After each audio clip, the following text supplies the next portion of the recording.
Sveiki.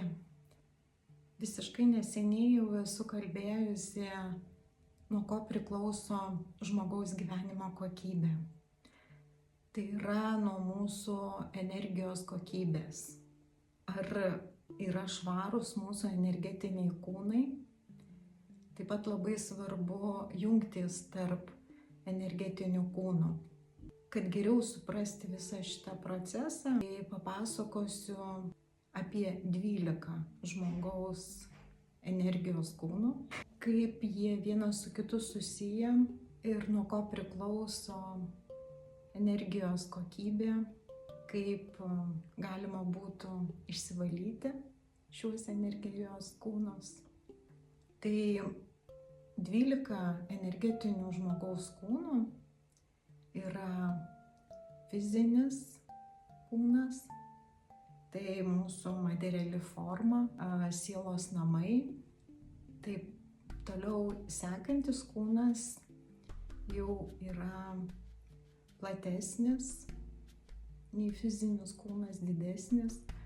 Tai yra eterinis kūnas. Eterinis kūnas visiška žmogaus fizinio kūno kopija. Čia matomos yra čakros energetiniai sūkuriai, energijos tekėjimas, kuris vyksta ratu, aukštyn ir žemyn, turi susikirtimo linijas. Ta energija teka iš apačios, iš žemės centro, per paduose esančias čakras į viršų.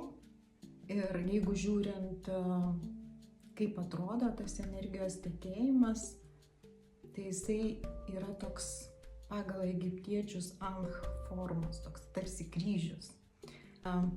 Ties širdim nueina energija į rankų delnus ir nuo širdies eina į viršų, sudaro tokį kaip ir ratą, leidžiasi žemyn. Toliau sekantis kūnas yra astralinis, tai yra mūsų emocijos, jausmai, mūsų sapnai, astralinės kelionės, vaizduotė, visas jausmų pasaulis. Ketvirtas kūnas būtų mentalinis, tai yra minčių, proto analizės, intelektas, įvairūs įsitikinimai, įvairūs minčių kodai, kurie yra net ne mūsų.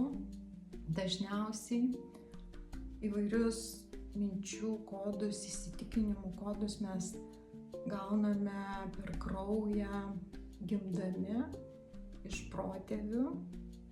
Ir man visiškai neseniai buvo perduota informacija, kad tamsos pasaulis, kuris atėjo čia tokiais egoistiniais, kaip mes žmonės sakom, sumetimais, jie įdiegė neigiamus tamsos kodus į žmonių sąmonę, kad maitintis žmogaus gaminamą energiją, psichinę energiją. Tačiau dabar atėjo tas laikas, kai kokie tik tais kada nors buvo įmanomi tamsos kodai, jie yra išnaudoti, jau jie yra visi kokie tik įmanomi variantai įdiegti į žmogaus sąmonę.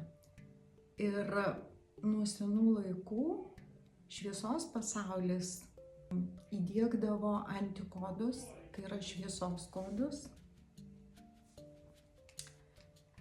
Ir vat būtent dabar vis daugiau atsiveria žmonėm informacijos, kas tai yra šviesos kodai, kaip juos integruoti.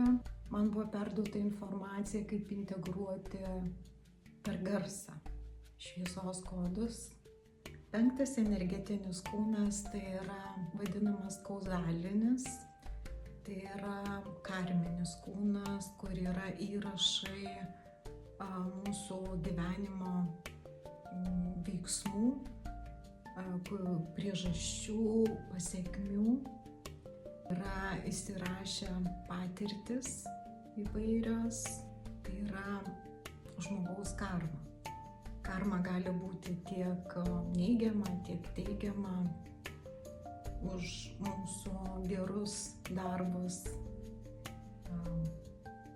Tai nėra, kad mes esame apdovanoti ar ten kažkas sprendžia, kiek mums duoti to gėrio. Tiesiog natūraliai mes pritraukiame. Skleisdami gėrį, tiesą, meilę mes visada pritraukiame tą patį. Ir dažniausiai pritraukiame dar daugiau nei patys atidavėme. Po kauzalinio karminio kūno seka intuityvusis, aiškiai žinojimo dvasinis kūnas. Tai čia yra aiškumas ir kai šis kūnas kai ši energija yra aktyvi, žmogus turi ryšį su kitais subtiliaisiais energetiniais pasauliais, su kosmosu, su žiniomis. Čia jau pas žmogų aktyvuojasi aiškiaregystė, sustiprėja intuicija, telepatija. 7. energetinis laukas tai vadinamas atminio kūnu. Tai yra visi sielos įsikūnijimo įrašai, visos patirtis. Toliau seka kristalinis šviesos kūnas, yra vartai į aukštesnę sąmonę. Tiesa, dar atminis kūnas tai yra ir Akašos kronikos, kur yra ne tik sielos įrašai, bet ir žemės visa istorija, visa praeitis, dabartis ir ateities potencialas, kur mes galime nuskaityti informaciją ir kas buvo, ir kas bus. Aišku, ateities ta informacija, tai jinai nėra, kaip sako, tarsi iškalta akmenyje, tai yra nejudanti. Dėl ko kartais ar pranašystės neišsipildo, ar, sakysim, žmogaus ateities numatymas, todėl kad jei žmogus, sakysim, keičia savo sprendimus, savo įsitikinimus, jis keičia ir savo ateitį. Tai ryte gali būti viena ateitis, vakare jau galima nuskaityti visiškai kitą ateitį. Tačiau pranašystės yra naudingos tam, kad tu žinotum, ką jau tu sukūrei ir kad tu žinotum, ką gali pakeisti.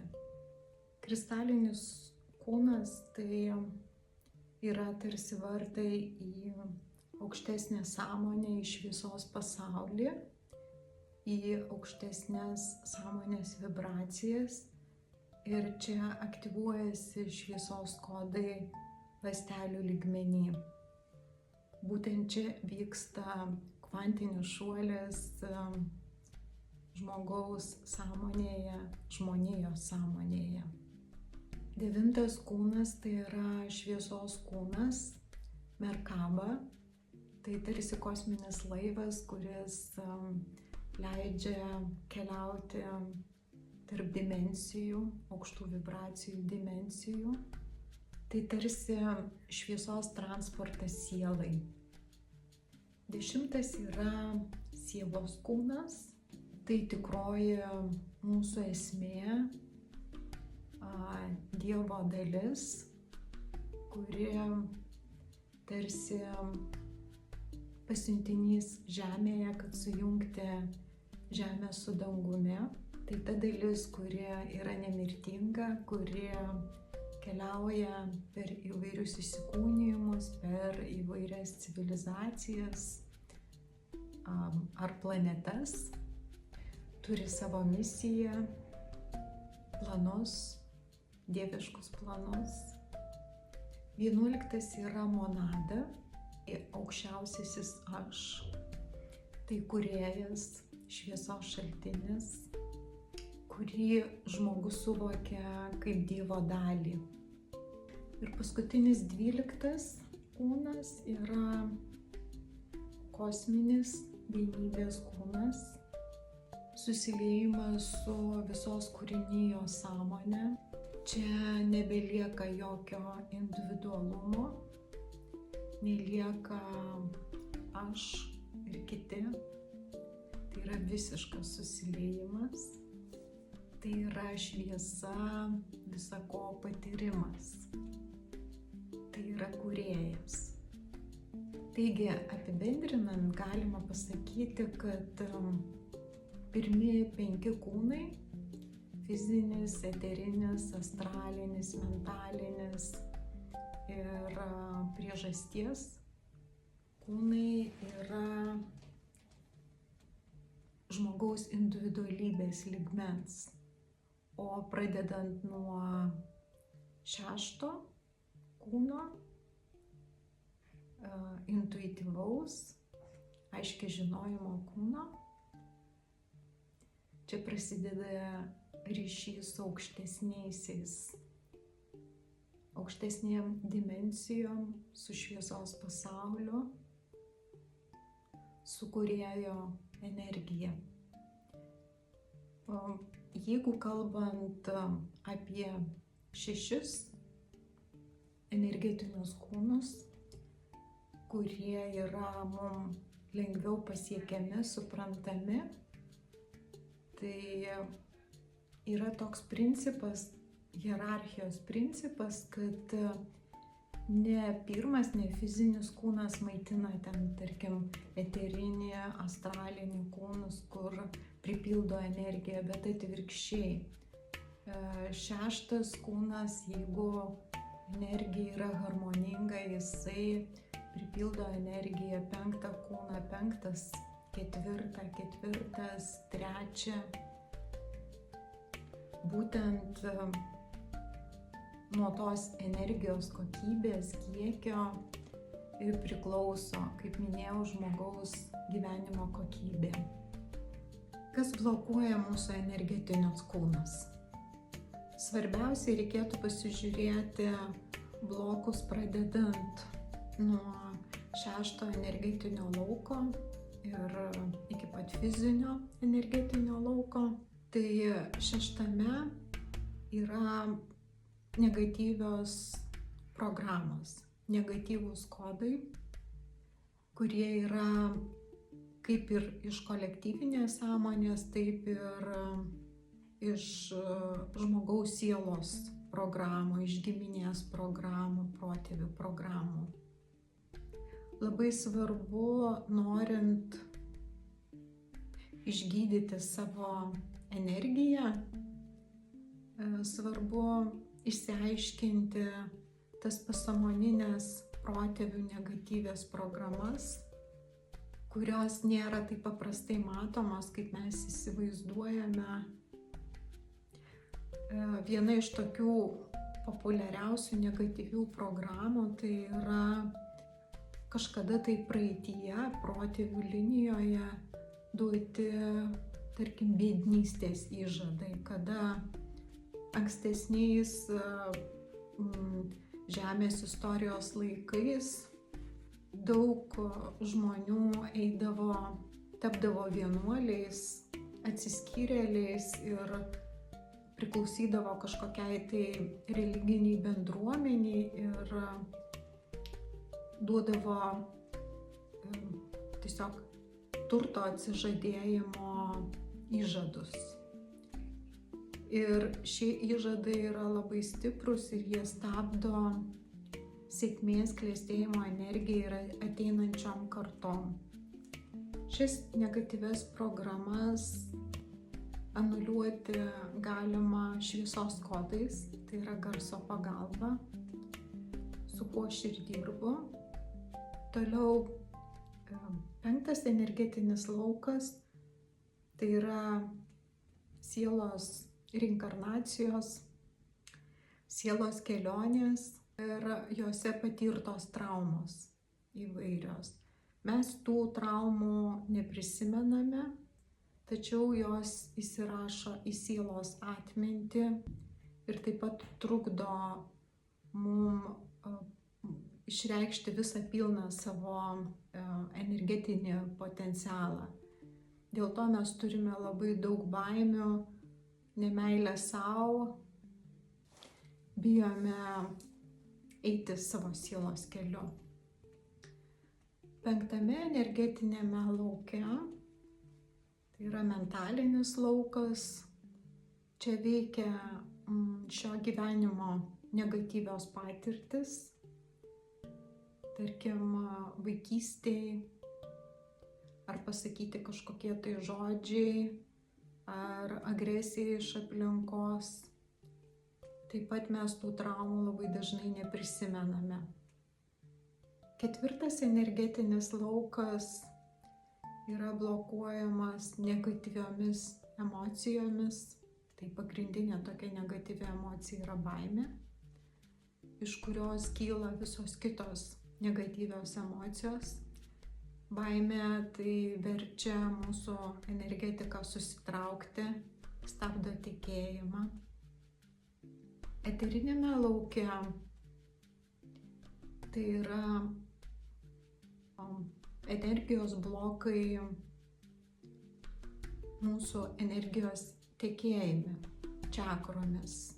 Tada, sakysim, viena ar kita čakra blokuojama yra būtent iš mentalinio priežasties kūno ar aiškiai žinojimo kūno, kuomet negaunama energija, stabdoma jos harmoningas tekėjimas. Ir galiausiai tai atsiliepia fiziniam kūnui, kur fizinėme kūne jau yra matomos ligos, tai tie energetiniai sutrikimai, tai yra ir kraujotakos sutrikimai, limfos sutrikimai, hormonų disbalansas ir be abejo tai atsiliepia visai fiziniai sistemai, todėl mes sergame. Ir fizinio kūno ligos tai yra jau paskutinė instancija, kur ligos priežasčių reikia ieškoti tuose būtent aukštesniuose energijos kūnuose, ieškoti kokios susikaupė emocijos, jausmai, kokios mintys, kokios programos stabdo mūsų energijos tekėjimą. Jeigu jūs domina energijos harmonizavimo kelias garsu, taip pat išsiaiškinti informaciją apie jūsų pasąmoninės protėvių programas, tai sekite mano veiklą. Organizuoju įvairius renginius ir ne tik Alytuje, bet ir kituose miestuose. Visa ši informacija yra puslapyje sakralusgarsas.tilda.ws. Taip pat Facebook'o, Instagram paskyrose.